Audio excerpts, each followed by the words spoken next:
Before we get into today's show, let me tell you about the latest deal from Mike Lindell, MyPillow. Once again, the big box stores have canceled their orders simply because they don't agree with Mike Lindell's politics. They don't like it because he supports President Trump. Well, he's going to pass that savings on to you. No more middleman. And boy, does he have some great deals on the Giza Dream sheets and the Percal bed sheets. Listen to this. Giza Dream queen size, normally $139.98. Your wholesale price, $69.99 when you use promo code Joey. King size, only $79.99. The Percal queen size, normally $89.98. Your wholesale price, $29.98 when you use promo code Joey. Just call 1-800-893-4059 or go to mypillow.com. Always use promo code Joey. Free shipping options available. This allotment's not going to last very long. When they're gone, they're gone. mypillow.com. Promo code Joey. Thanks for joining me in the PhD Weight Loss and Nutrition Studios. To lose weight for the last time, visit myphdweightloss.com. Welcome in to Thankful Thursday. I haven't heard from many people lately about something they're thankful for, and it's something that we used to do quite a bit on Thankful Thursday. So let me ask you today to text me or email me something that you're thankful about on this Thankful Thursday. Email me, Joey at joeyhudson.com. You can leave me a message, too. I love your messages on the MyPillow message line. 864-477-JOEY, 864-477-5639.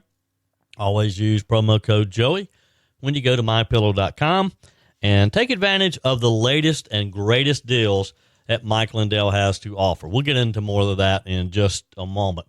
Glad to have you in. The gunman who killed one person and injured two others after opening fire on a U.S. Immigration and Customs Enforcement ICE facility from a nearby building before taking his own life has been identified. We have the latest of this breaking story from Dallas yesterday. 2 weeks after Turning Point USA founder Charlie Kirk was assassinated, spokesman Andrew Kolvet revealed who had jurisdiction to monitor that rooftop where the alleged killer fired the fatal shot. We have this update for you, too. And nearly 8 in 10 voters say that the United States is in a political crisis after the assassination of Charlie Kirk. We have the results from a Quinnipiac University poll released just yesterday. And according to the latest restaurant data, Cracker Barrel dropped from the fastest-growing U.S. breakfast chain to last place as conservatives and Republican customers fled in the wake of its woke logo fiasco, even after it backtracked on its controversial moves. I guess it's a clear lesson of too little, too late. I told you we'd be back. And ye shall know the truth, and the truth shall make you free. It's Joey Hudson. I wanted to name it the Joey Hudson Bill, but, they don't allow you to put names on bills. But I wanted to call it the Joey Hudson Bill because I know that one's been near and dear to you for a number of years. That's how it's done. Let your voice be heard. And the truth shall set you free. Here's Joey Hudson. It was a chilling story out of Dallas yesterday, and one that underscores just how dangerous and toxic the rhetoric surrounding immigration has become in the country. Police have identified the man who opened fire on a U.S. Immigration and Customs Enforcement facility yesterday as 29-year-old Joshua John. He climbed onto a nearby rooftop before daybreak, pulled out a rifle, and started firing indiscriminately at the ICE building and at a van in the port where detainees were being transferred. One person was killed, 2 others wounded. Jean then turned the weapon on himself. The FBI later released photos of the ammunition clips that he carried. They were engraved with anti-ICE messages. This seems to be a trend among these young shooters, engraving the ammunition clips. It's just crazy. You know that he probably got that from one of the previous shooters, maybe Charlie Kirk's accused shooter a couple weeks ago. This was a clear sign, though, that this wasn't random, that it was political. And it comes, again, just 2 months after another ambush on an ICE facility in Alvarado, Texas, where 16 people were charged in that attack. So this isn't isolated. As FBI Director Kash Patel put it, these despicable, politically motivated attacks against law enforcement are not a one-off. It has to end. And he's right, it does. It has to end. Texas Attorney General Ken Paxton went further, blaming what he called the epidemic of leftist political violence, saying Democrats have fostered an environment that emboldens radicals to kill, steal, and destroy. Governor Greg Abbott echoed that message, vowing this would not slow our arrest, detention, and deportation of illegal immigrants. And Homeland Security Secretary Kristi Noem blasted the constant demonization of ICE agents by the left, saying when politicians compare ICE to the Nazi Gestapo or slave patrols, words have consequences. Of course, she's talking about Minnesota Governor Tim Walz, Kamala Harris's former running mate. We have more on him in just a minute. Vice President J.D. Vance also weighed in, warning that these, quote, obsessive attacks on ICE and other law enforcement officers need to stop before more lives are lost. So here's the takeaway. Again, was not just an attack on ICE. It was an attack on law and order itself. If we allow political violence to become normalized, whether it's against cops, Border Patrol agents, ICE, or conservative leaders like Charlie Kirk, then who's safe? Nobody's safe. Anyone could be a target. And the Democrats are adding fuel to the flame. I mean, once again, we're confronted with the tragic consequences of a reckless political attack caused by reckless political rhetoric. I mean, another sniper on top of a building, young man, he takes his own life. Could the words of, let's say, Gavin Newsom, for example, have had any effect on this man? Governor Newsom, a man many say has his eye on the presidency, went on Stephen Colbert's show to smear ICE agents as authoritarian thugs. That's what he called them. He even mocked them for wearing masks to protect their identities from doxing mobs. This is the same Gavin Newsom who brags about suing the Trump administration 41 times and then turns around and calls the president of the United States a SOB. I mean, you can't make this stuff up. Then, as I mentioned a minute ago, Minnesota Governor Tim Walz, yes, Kamala Harris's former running mate, at a law school commencement, he compared ICE to the Gestapo. Donald Trump's modern-day Gestapo is scooping folks up off the streets. They're in unmarked vans, wearing masks, being shipped off to foreign torture dungeons. No chance to mount a defense, not even a chance to kiss a loved one goodbye. Just grabbed up by masked agents, shoved into those vans, and disappeared. This is what the crumbling of rule of law looks like in real time. And it's exactly what the founders of this nation feared. A tyrant abusing power to persecute scapegoats and enemies. What an idiot. And to think, this man wanted to be a heartbeat away from the president. But you had others. Karen Bass, Los Angeles mayor, accused ICE of running a reign of terror, she said. She went after federal agents while her own city is drowning in crime, homelessness, and fentanyl deaths. And when ICE operations brought chaos to L.A., her complaint wasn't against the rioters. It was against the military presence that came in to restore order. Bass chose to demonize law enforcement rather than protect her own residents. The list goes on. Brandon Johnson in Chicago, Chicago's mayor. Meanwhile, he compared ICE to terrorists. Yes, terrorists. He even said under America, said that America under Trump looks more like the CSA than the USA. This is the same Brandon Johnson who presides over a city where gangs run wild and families live in fear. But his focus, attacking ICE and Trump instead of fixing the bloodshed on his own streets of Chicago. John Larson. Let's not forget Representative John Larson of Connecticut. He outright called ICE Trump's personal secret police. He invoked Nazi Germany and the SS and the Gestapo, just like the governor did. He used these terms to describe officers simply doing their job. Then he played the victim when Trump pushed back as if the real problem was political pushback, not the radical smears endangering federal law enforcement. I mean, here's the bottom line. We've had a Democrat governor, 2 big city mayors, and a congressman. These aren't fringe activists, but they're leaders of their party. And they're comparing ICE agents to Nazis and terrorists.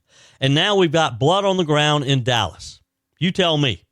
I mean, DHS is ringing the alarm bell. Rhetoric like this is fueling violence. It is encouraging people to take action against ICE. The same people who are trying to make our streets safer by getting illegals off of the street.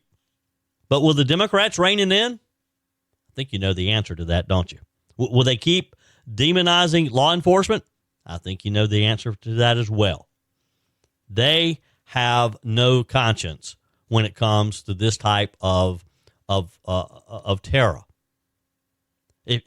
Just think about Brandon Johnson in Chicago. If you'd rather have murders on the streets of your city than to have ICE and other federal agents sent there to help you clean up your city, there's something badly wrong with you. Folks, ICE agents are not Nazis. They aren't terrorists. They are Americans sworn to uphold the law.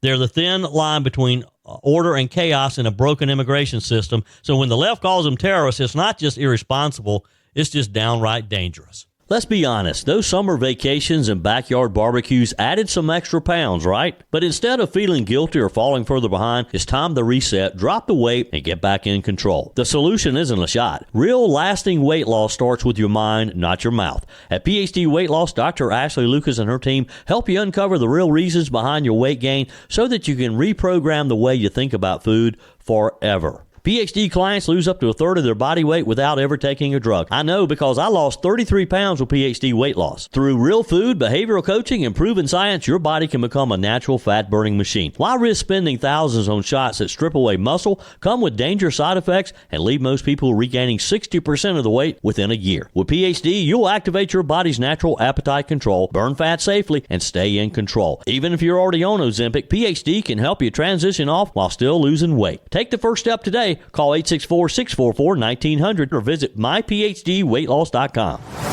Yesterday marked the 2-week anniversary of Turning Point USA founder Charlie Kirk's assassination.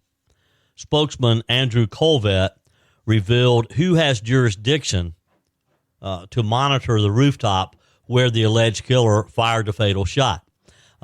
This young man, 22 years old, is accused of shooting Kirk from the roof of the Losay Center at Utah Valley University on September the 10th, killing Kirk, the 31-year-old father of two.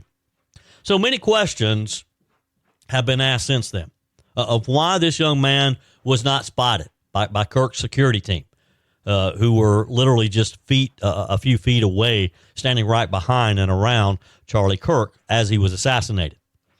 On an episode of the Charlie Kirk Show yesterday, Kolvet said that Turning Point USA's security team does not and did not have the authority to police rooftops or surrounding areas during campus speaking events. Now, I've heard a lot of people ask this question. Well, why didn't security stop him? There's also this conspiracy theory out there that Kirk's security people even may have had something to do with it.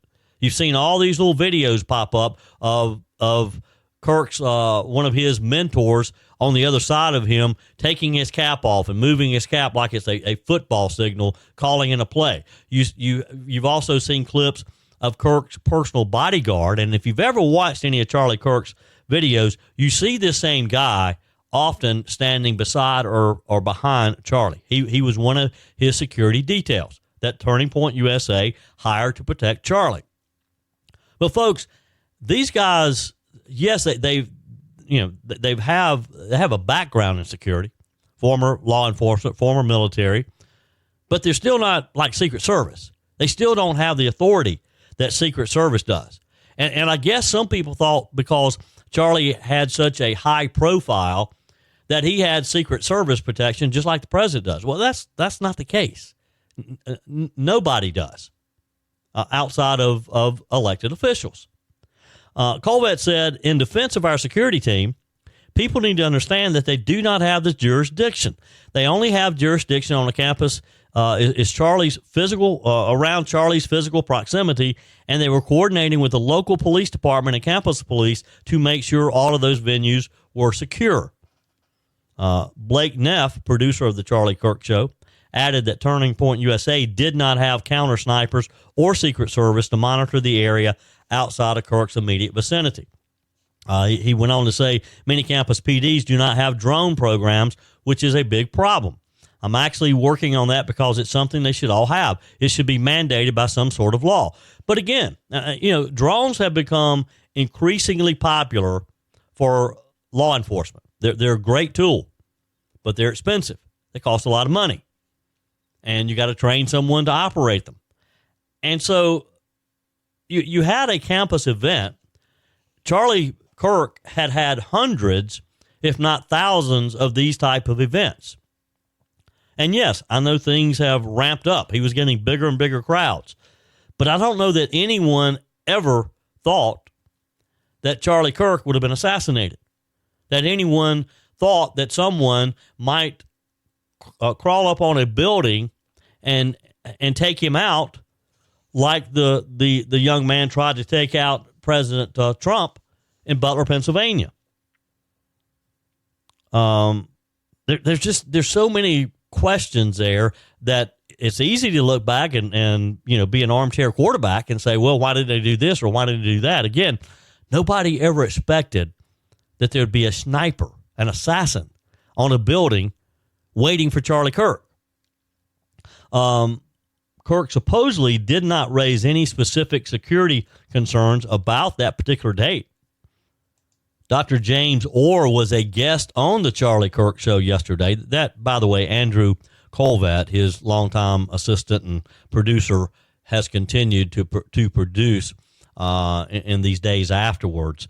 But this James Orr said in the episode that Charlie acknowledged the risk of an upcoming trip to the University of Missouri on September 29th. He said, we're putting plans in place for me to go with him to the University of Missouri.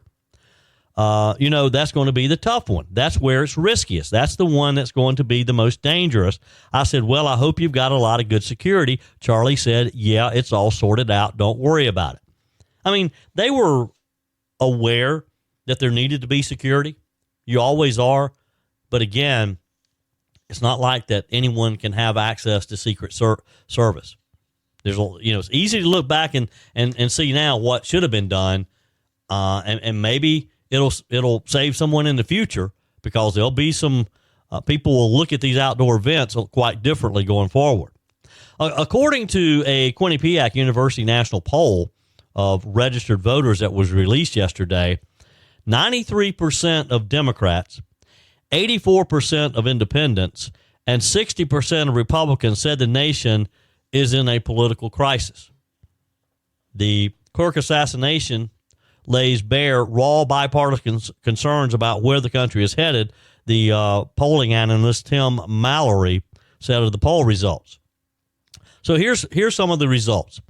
71% of voters think politically motivated violence in the U.S. today is a very serious problem. 22% think it's a somewhat serious problem. 3% think it's not serious, and 1% not a problem at all. This is a jump from Quinnipiac's June 26 poll, when 54% thought politically motivated violence was a problem then. So it went from 54 to 71% as a result of Charlie Kirk's death. Nearly 6 in 10 voters, 58%, think it will not be possible to lower the temperature on political rhetoric and speech in the U.S., while 34% think it will be possible. Let's hope we can. Let's hope we can lower it. I mean, God help us if we can't. Over half, 54% of the voters, believe the U.S. will see increased political violence over the next few years. That's a sad data point. Another 27% said they think it will stay about the same. A 53% majority also said they're pessimistic about freedom of speech being protected in the U.S. Surprisingly, a 53% majority also believe the current system of democracy is not working. That's even sadder than any of this data, folks. When we lose faith in our country and in our system of government, then we have problems.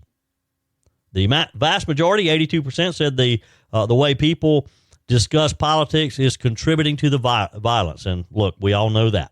This survey was taken September 18th through the 21st with 1,276 registered voters. You know, I get so tired of reading about and having to talk about the whole trans movement. And you sit back and you see what some of these young girls are having to deal with in school sports. And you just really feel for them because the adults in the room aren't doing anything about it. There's a growing backlash that is mounting in Southern California, of all places, as at least 8 high school volleyball teams have now forfeited matches rather than take the court against a team that includes a well-known transgender athlete. And the adults at the school that is letting this young man play on the girls' team is doing nothing. They're allowing him to play. We've all heard about him. We've talked about it on the show many times. A.B. Hernandez. That's his name.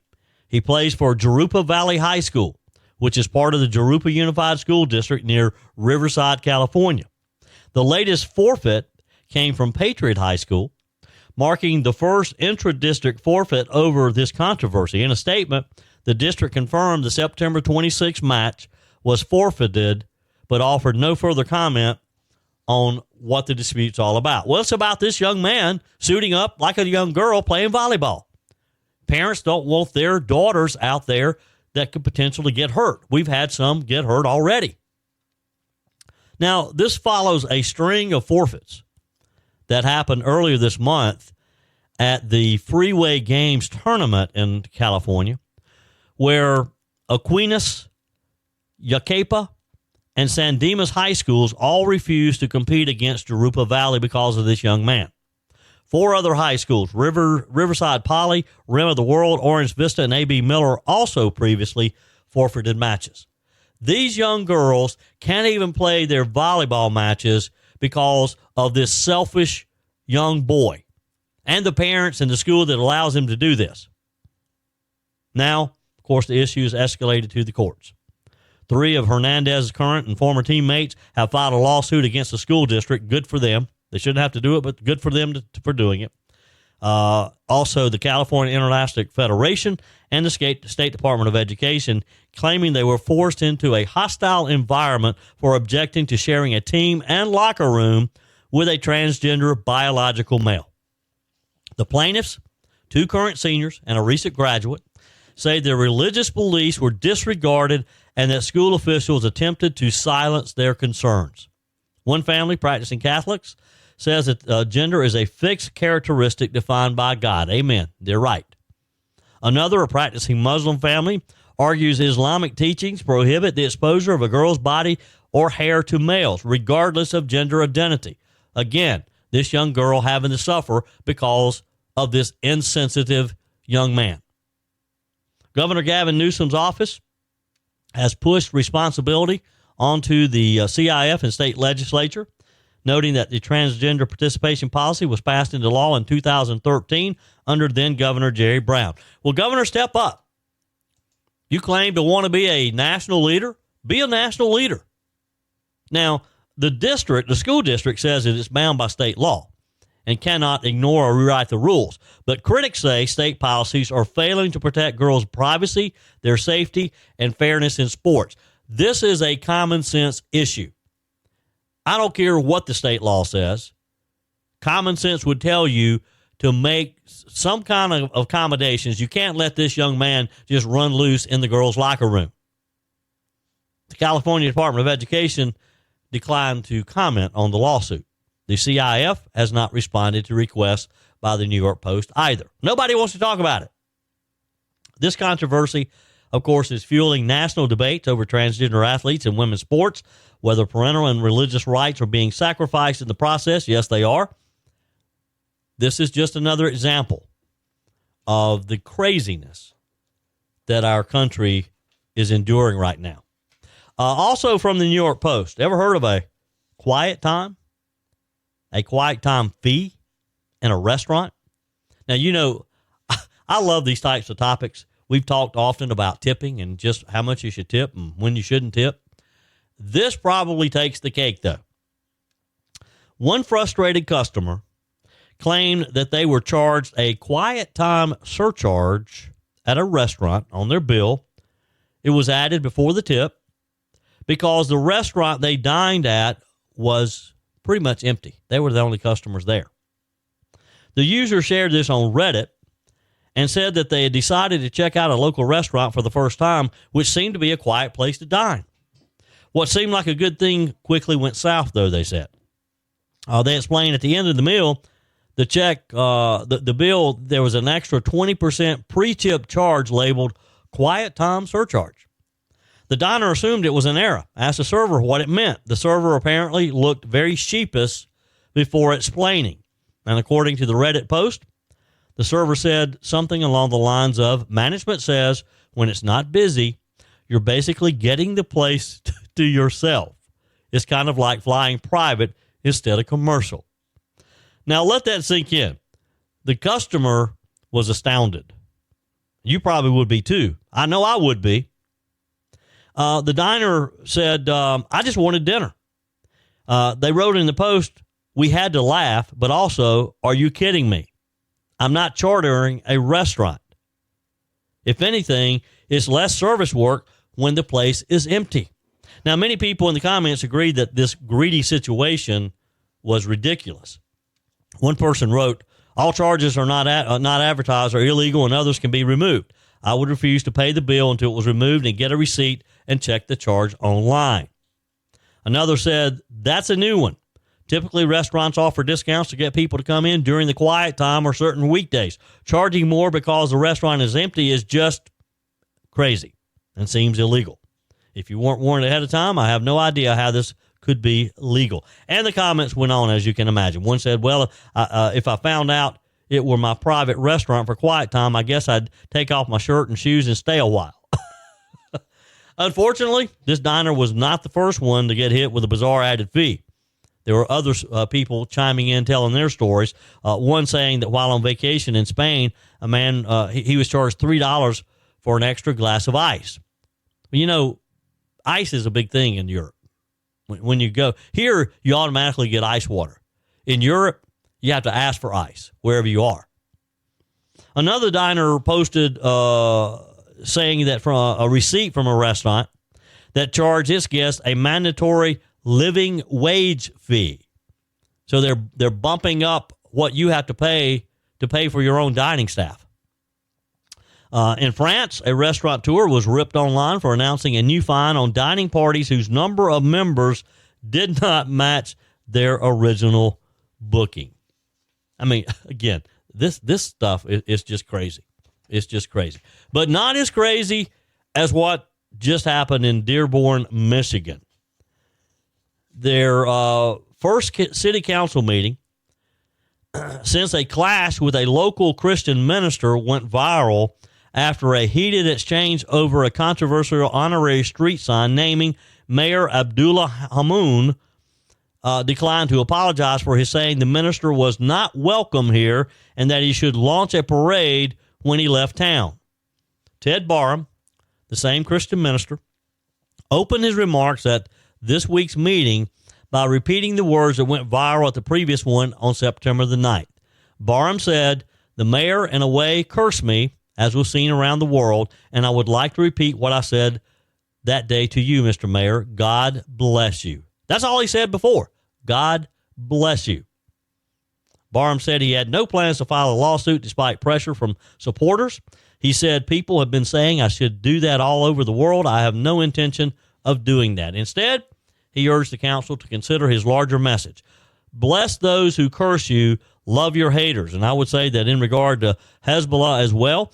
I would say that in regard to Mr. Siblani, and I would say to Israel too, love your haters.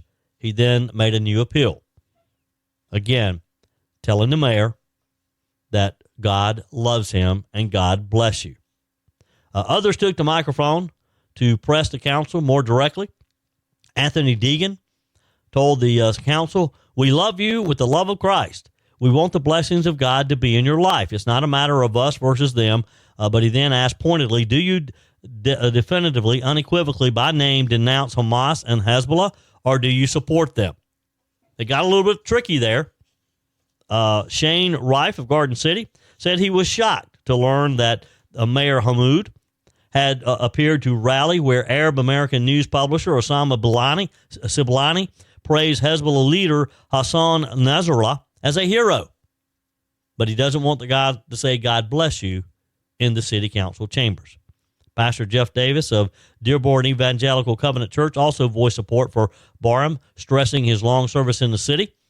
Many others rallied around this pastor, saying that he was doing what pastors do, reminding everyone about the love of Christ. Your comments are welcome on the Furman Ford text line, 864-477-JOEY. That's 864-477-5639.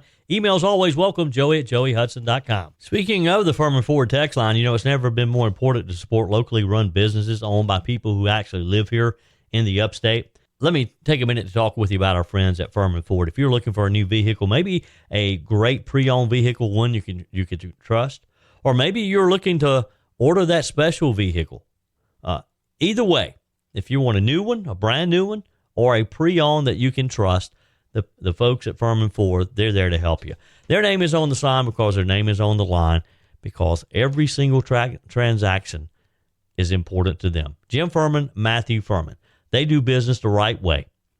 When you stop by, when you give them a call, or maybe when you just send them a quick email, you're always going to have access to a member of the Furman Ford family.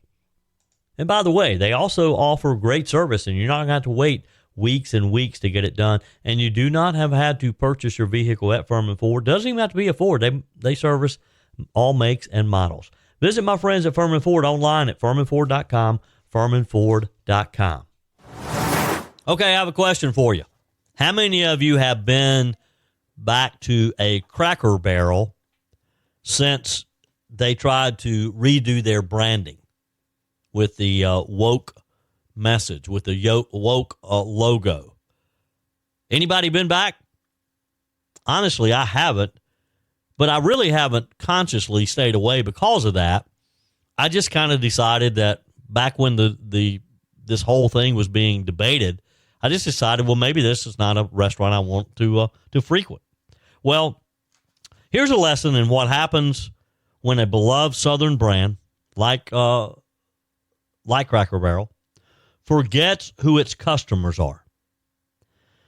Cracker Barrel, the Southern dining, the place with the rocking chairs on the porch, Uncle Herschel's breakfast, and all their good down-home charm just went from the fastest growing breakfast chain in America all the way to last place because of a woke logo fiasco that turned off their core base, conservative Republican diners.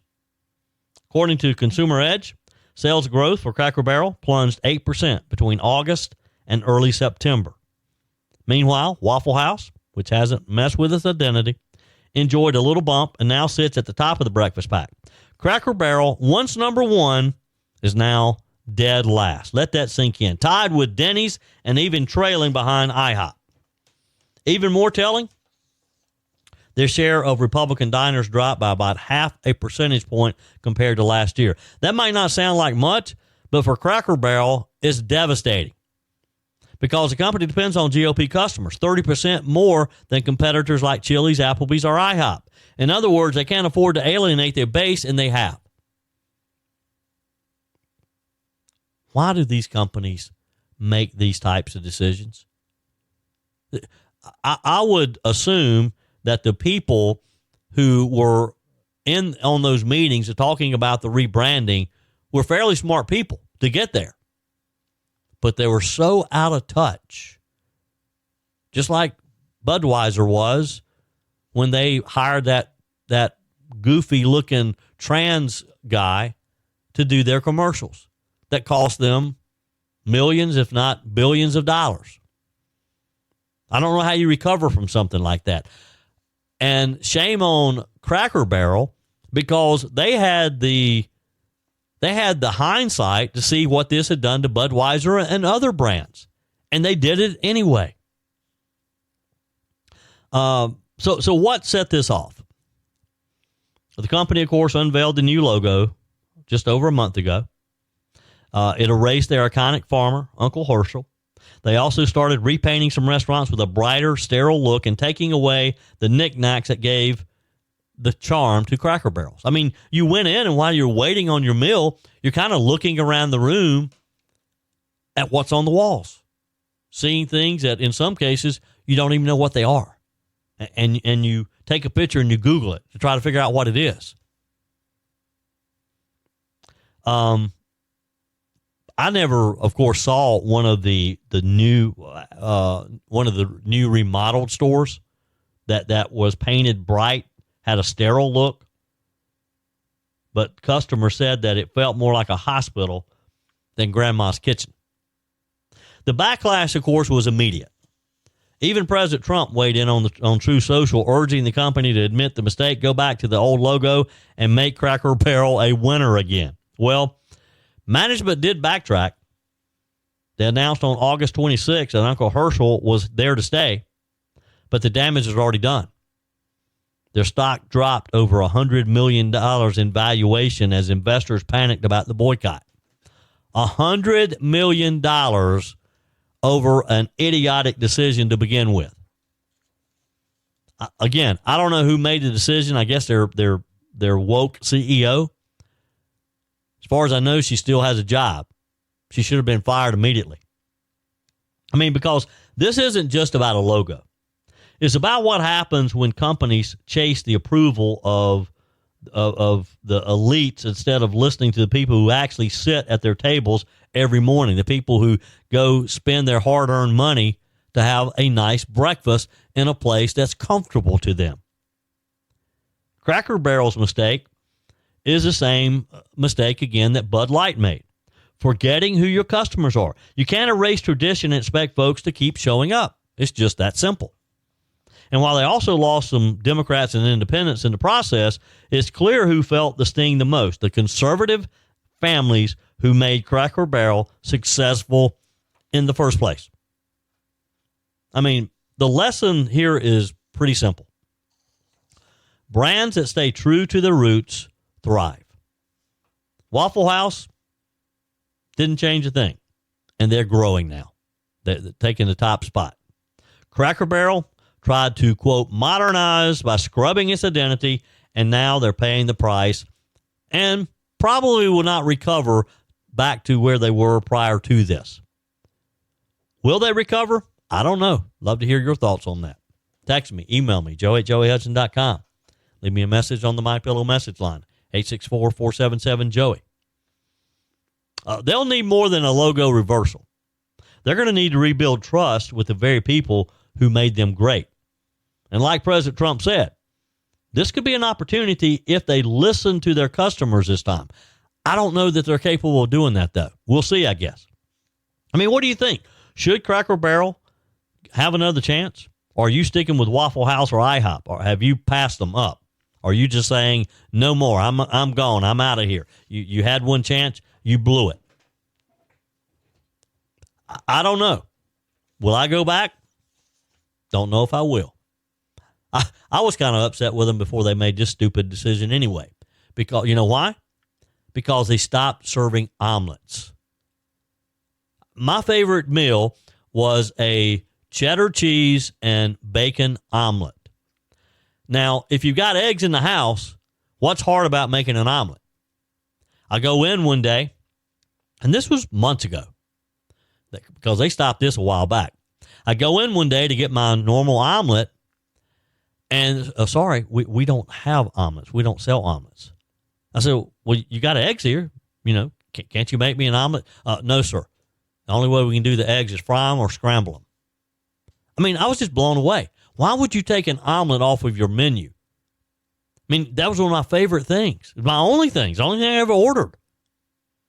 I mean, that's why I would go to Cracker Barrel, because they had great omelets. They took them off the menu. So, will I go back? I may go to a Cracker Barrel if I'm traveling somewhere, and I mean, they're at every other exit, so they're convenient. But as far as one around locally, no, I don't go there because they don't have omelets. Can anybody tell me, maybe there's some people in the restaurant business out there who listen, can anyone tell me why you would take an omelet off of your breakfast menu? Again, I'd understand it if you weren't a breakfast restaurant or if you didn't have eggs. But if you have eggs, why can't you make an omelet? Anybody tell me? Anybody tell me why Cracker Barrel would take omelets off of your menu? Am I obsessing here? Does it matter? Oh, that's it for today's show. Tara's up next, followed by Mike Gallagher, Bill Frady, Charlie James. I'm back again tomorrow at 5 a.m. for more Sunrise Carolina and your first cup of coffee. Until then, remember, folks, God's got this. He's still in control.